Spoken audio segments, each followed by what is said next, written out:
Breaking news update. Ngayong September 12, 2023, Basketball World Cup 2023 Tiso MVP Manila, Philippines, tinapos ni Dennis Schroeder ang kanyang makasaysayang pagtakbo sa FIBA Basketball World Cup 2023 sa pamamagitan ng pag-uwi ng Tiso Most Valuable Player Award matapos gabayan ng Germany sa kanilang unang titulo. Sa ikapitong pagkakataon sa 8 laro. Para sa tournament, nag-average siya ng 19.1 points, 6.1 assists, 2.0 rebounds at 1.4 steals kada laro. Nagningning si Schroeder sa buong torneo kung saan ang kanyang pinakamalaking highlight ay ang mahusay na 30 point, 8 assist showing sa panalo ng Germany laban sa Australia. Nakakolekta din siya ng 24 na puntos at 10 assist laban sa Slovenia. Ito ang ikalawang sunod na elite na pagganap sa malaking entablado dahil si Schroeder ay pinangalanan sa All-Star 5 ng FIBA Eurobasket 2022, kung saan pumangatlo ang Germany.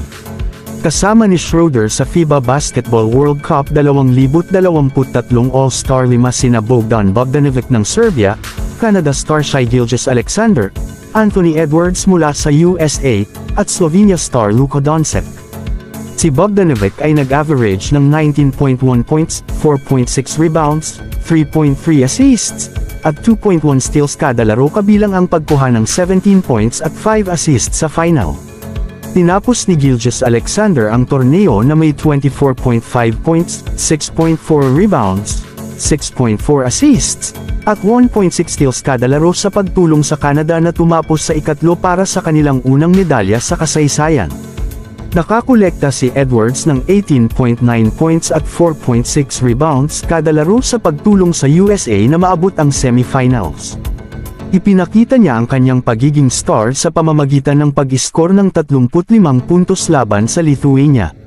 Si Doncic ay namumukod tangi sa lahat ng torneo sa pagsali sa eksklusibong 200-point club habang siya ay nag-average ng 27.0 puntos upang sumama sa 7.1 rebounds at 6.1 assists bawat laro. Tungkol sa FIBA Basketball World Cup 2023 ang ika-19 na edisyon ng flagship event ng FIBA, ang FIBA Basketball World Cup, ay magaganap sa unang pagkakataon sa 3 host nation sa Pilipinas, Japan at Indonesia mula ika-25 ng Agosto hanggang ika-10 ng Setyembre. Kung bago ko lang sa channel na ito, huwag kalimutang mag-like, share, comments, and subscribe. At huwag kalimutang pindutin ang notification bell button para updated ka sa bawat upload nating video. Maraming salamat po sa suporta.